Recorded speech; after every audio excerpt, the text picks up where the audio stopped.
Hey Sevens, welcome to lesson 6.5, A Divided Society. What factors led to the rebellions in Upper and Lower Canada in the year 1837? So stick around and let's learn something.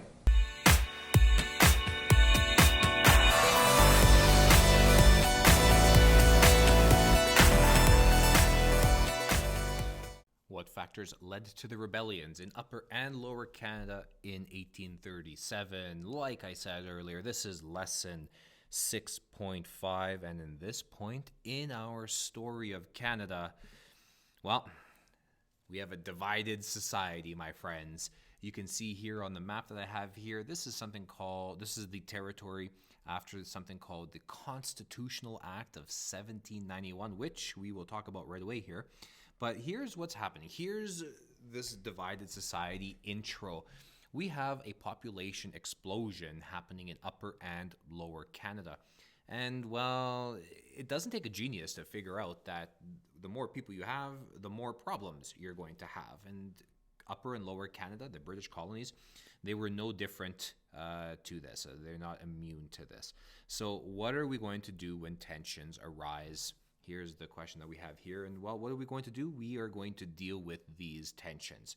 Now, there's all kinds of different ways to deal with them, but if you've been following along here in social studies, you know that we are dealing with tensions probably with some sort of fight, some sort of violence, some sort of conflict is going to be taking place.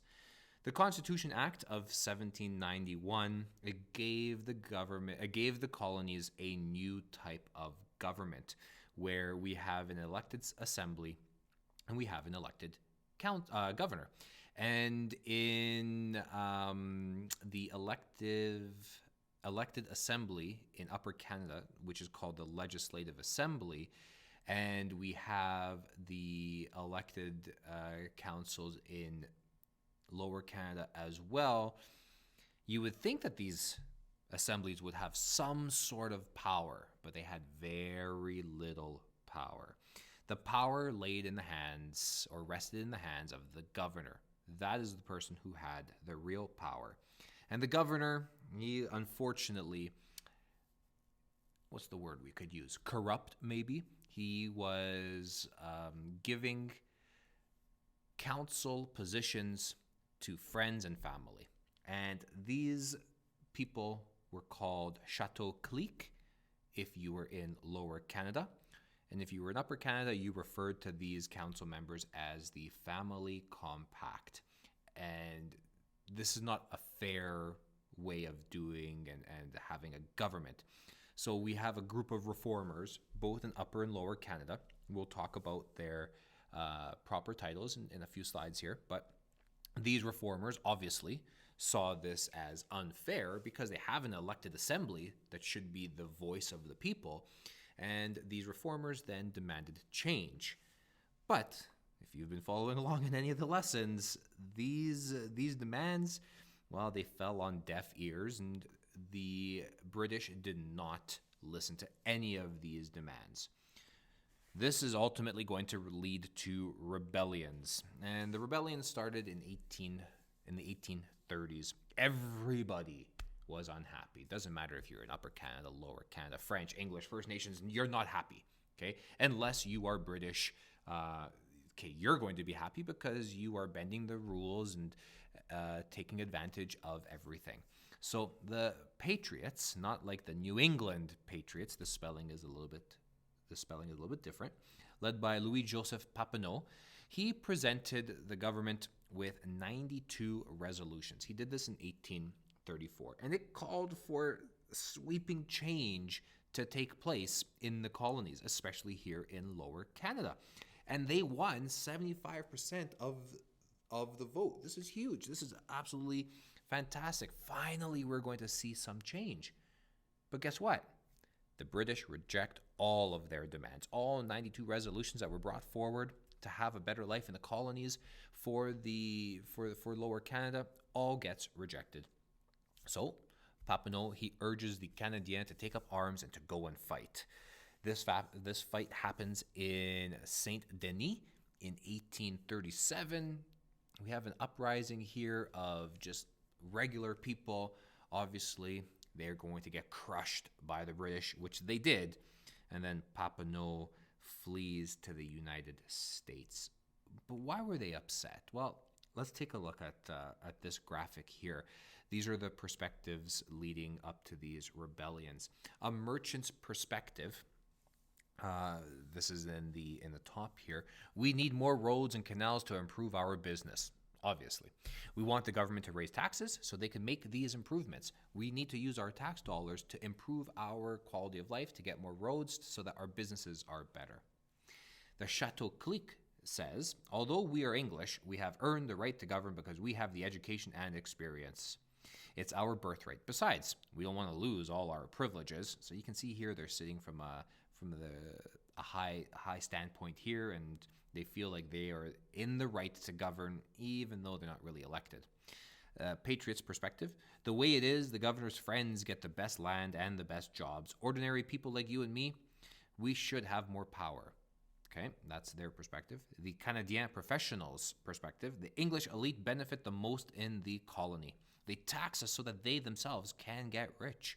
Could a stronger assembly protect our interests? Yeah. Could we divert tax dollars into everyday people and improve their daily, everyday quality of life?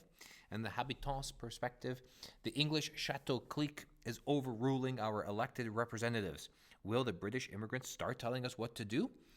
They are taking what little good farmland is left, and the wheat crop has been doing poorly. What is the government going to do? The government is there to help us, we the people. The people here are the Canadiens. They are looking for some representation in the government. They should be having representation in the government. They are electing a house, not a house. They are electing an assembly. Unfortunately, that assembly has no power because the Chateau Clique, the friends of the English governor, have all the power. You would think that the rebellion is only going to be taking place in Lower Canada because the Canadiens, they're French, they're not British, but you would be wrong. Same thing, something similar is happening up in Upper Canada, where another rebellion is brewing.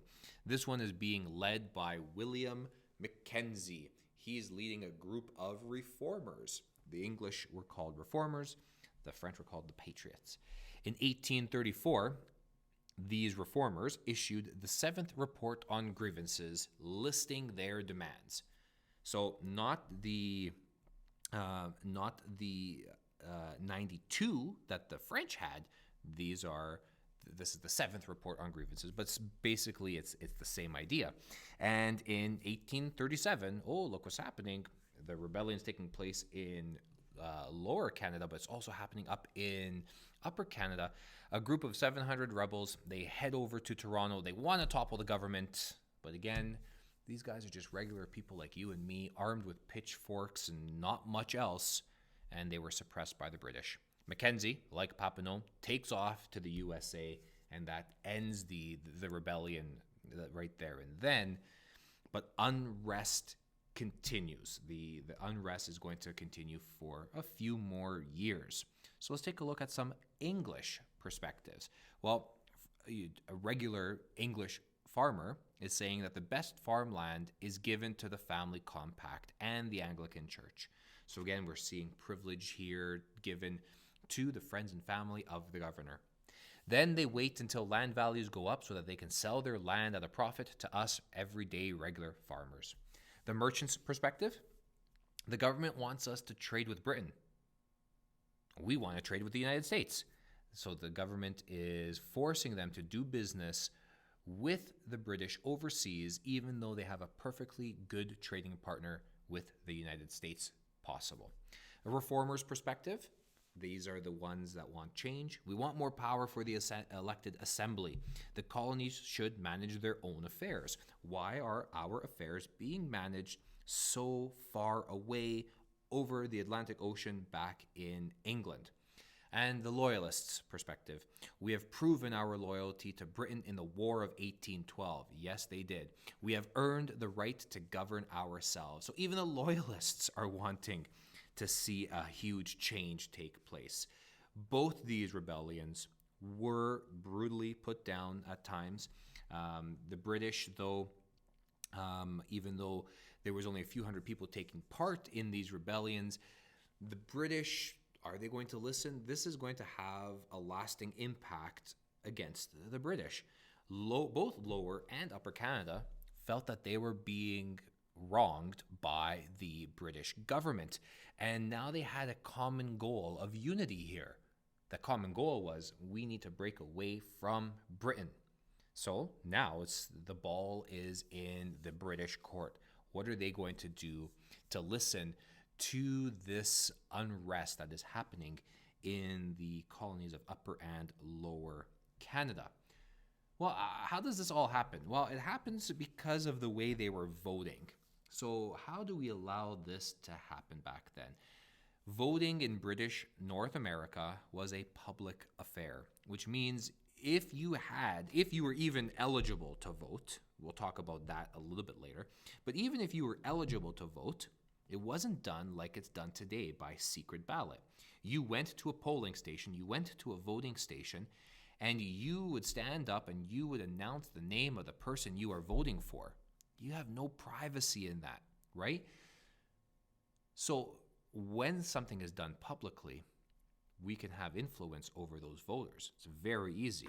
We can bribe voters. We can threaten voters. Or we can promise all kinds of crazy things to get them to vote for us with the hope that they would vote for us. And because it's all done publicly, we know who is voting for who, even if they don't necessarily fall in line or have the same outlook or the same values or views or beliefs as the person they're voting for.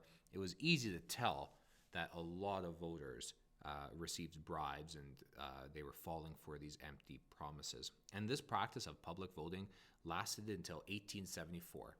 In 1874, the secret ballot came around, and we still have this today. On a piece of paper, you have the people that you want to vote for, and any eligible Canadian voter can go mark their ballot secretly. Nobody will see who you're voting for. You fold it up and you put it inside this Elections Canada box. Nobody knows. All right. I'd like you to head over to your notebook and complete the questions for this part of the chapter.